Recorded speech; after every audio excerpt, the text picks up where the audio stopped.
लीजिए सुनिए आज की कहानी तस्वीर मेरी यानी गरिमा की आवाज़ में। नानी की पुश्तैनी हवेली। आज मैं पहली बार यहाँ आया था। सालों से वीरान पड़ी यह हवेली आज दुल्हन सी सजी थी। मामा जी की शादी की 50वीं सालगिरह जो सेलिब्रेट हो रही थी यहाँ पर। हवेली का हर कोना मानो कोई कहानी कहता। और बैठक उसके तो क्या कहने। बड़ा सा झूमर जिसमें लगी रंग बिरंगे शीशे इंद्रधनुषी रंग बिखेरते। पर सबसे खास थी वह तस्वीर जो बड़े से फ्रेम में बैठक के बीचों बीच लगी थी। रानी फूलमती की। शायद हमारी पूर्वज रही होंगी, पर वो तस्वीर ऐसी लगती थी मानो उसमें रंग अभी ही भरे गए हों। और वो मुस्कान ऐसी आकर्षक, उनके गहने साड़ी सब बिल्कुल परफेक्ट। मैं जितना उस तस्वीर को देखता उसी में खोता जाता और मुझे उसमें माइन्यूट डिटेल्स दिखती जैसे बहुत समय लगाकर वह तस्वीर बनाई गई हो। तभी अचानक मुझे कुछ महसूस हुआ कि उनकी आंखें झपकी। हाँ, उस तस्वीर में उस रानी की आंखें झपकी। मैं पलटा तो देखा मामा जी अपने मोबाइल पर मैसेज चेक कर रहे हैं और नौकर साफ सफाई में लगे हैं। मैंने फिर से तस्वीर देखी। शायद मेरा भ्रम था, पर ऐसा भ्रम मुझे होता नहीं है। I was so sure about it. कुछ तो था उस तस्वीर में। मैंने मामा जी से पूछा कि वो कौन थी, तो मालूम पड़ा कि वो हमारे खानदान की वीरांगना थी। सालों पहले अकेले उन्होंने डाकुओं से लोहा लिया था, पर अचानक एक रात इनकी हत्या कर दी गई। किसने की, क्यों की, कुछ नहीं पता। कहते हैं महल का एक नौकर डाकुओं से मिला था और शायद उसने चुपके से रात में महल के द्वार खोल दिए। रानी सोते वक्त ही मारी गई।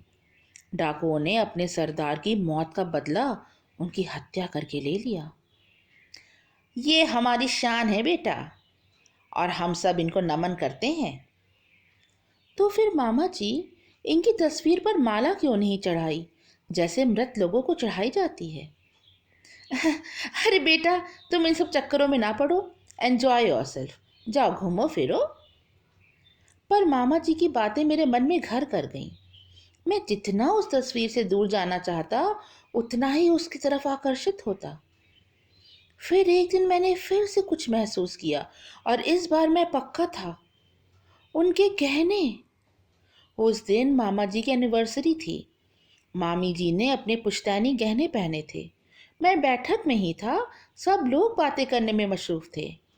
तभी मुझे खन खन की आवाज आई जैसे चूड़ियों की होती है। मेरा ध्यान इतनी भीड़ में भी उसी तस्वीर पर ही गया। और उस तस्वीर के गहने, हाँ, वो बदल गए थे। वो सच में बदल चुके थे। मैंने बहुत ध्यान से उस तस्वीर को देखा था। पहले उन्होंने हीरे और चुन्नी की महीन कारीगरी के गहने पहने थे, और रानी फूलमती ने लाल रंग की साड़ी और चूड़ियां पहनी थीं। और वो मांग टीका, वो बहुत सुंदर था। मैं ज्वेलरी डिजाइनिंग में मास्टर्स कर रहा था। भला मुझसे अच्छा कौन ऑब्जर्व कर सकता था?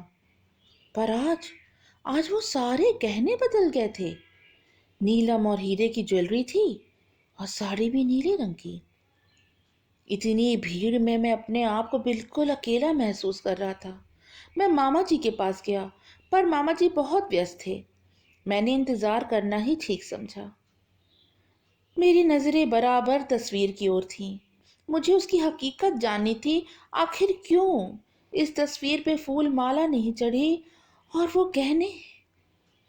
तभी नौकर रामदीन मुझे शरबत देने आया। अरे रवि बाबू, आपके माथे पर तो पसीना आ रहा है। आप ठीक तो हैं ना? हाँ रामदीन, पहले तो मुझे एक बात बताओ। ये तस्वीर। बाबू, इस तस्वीर की बात तो ना ही करो। हम तो भैया इसके आसपास भी नहीं आते। पता है आपको, एक दिन एक दिन हाँ बोलो रामदीन। एक दिन मैंने इसे हंसते हुए देखा था और मेरे हाथों से झारन छूट के गिर गई थी।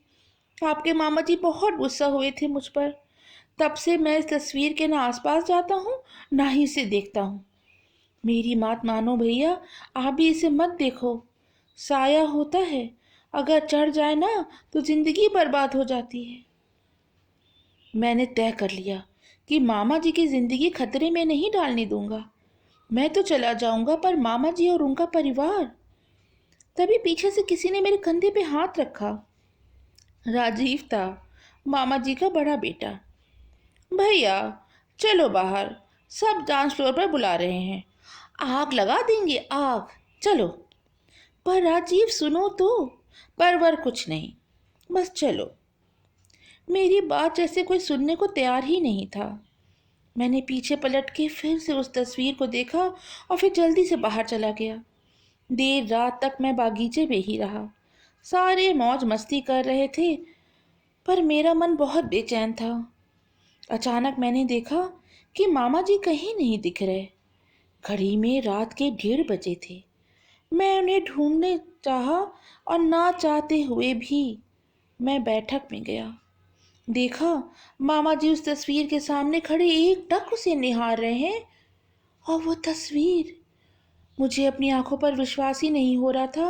अब वो किसी सुंदर रूपवती रानी की नहीं थी, बल्कि एक कुरूप बूढ़ी औरत की थी, जिसके बाल बिखरे थे, आंखों की जगह काले गड्ढे, चेहरे पे झुर्रियां थी, और उसका मुंह वो बड़ा ही होता जा रहा था, मानो मामा जी को निगल जाएगी। मैं जोर से दौड़ा। जैसे ही मैंने मामा जी को आवाज लगाई और पीछे खींचना चाहा, अचानक मामा जी मुड़े और बोले, देखो बेटा, ये सेटिंग्स ठीक है ना? हॉरर मूवी जैसी फील आ रही है ना? क्या? मैं कुछ समझ नहीं पा रहा था। अरे बेटा, ये तस्वीर देखो, मैंने इसकी सेटिंग्स चेंज की है, अच्छी लग रही है ना? यही तो मेन अट्रैक्शन है आज की पार्टी का। मैं तो आधी रात बीतने का इंतजार कर रहा था। तभी राजीव सारे गेस्ट को लेके अंदर आ गया।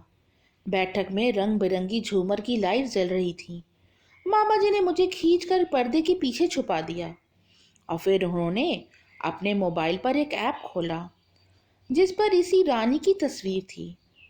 फिर उन्होंने एक दो बटन पुश किए और दीवार पर टंगी उस पेंटिंग के भाव बदलने लगे। कभी वह जवान और सुंदर हो जाती तो अचानक से बूढ़ी और डरावनी, कभी उसकी आंखें सफेद हो जाती तो कभी उसकी ड्रेस चेंज। सारे गेस्ट वाह वाह करने लगे और मैं खिसिया कर वहीं खड़ा था। अच्छा हुआ मैंने किसी कुछ बताया नहीं, नहीं तो कितना मजाक उड़ता मेरा। तभी दूसरी तरफ से मामी जी आईं और बोली, आप भी ना, जब से यह पेंटिंग मंगाई है बस इसी में लगे रहते हैं और पता नहीं क्या क्या कहानियां बताते हैं सबको। ये डिजिटल पेंटिंग ना हुई टाइम पास है आपका। तभी मेरी नज़र उसी तस्वीर पर पड़ी और उसने मुझे आंख मारी तो मैं शर्म से पानी पानी हो गया। अभी आप सुन रहे थे मेरे द्वारा लिखी कहानी तस्वीर। कहानी अच्छी लगी हो तो लाइक करें और ऐसे ही कहानियाँ सुनने के लिए चैनल को सब्सक्राइब करें। Bye for now.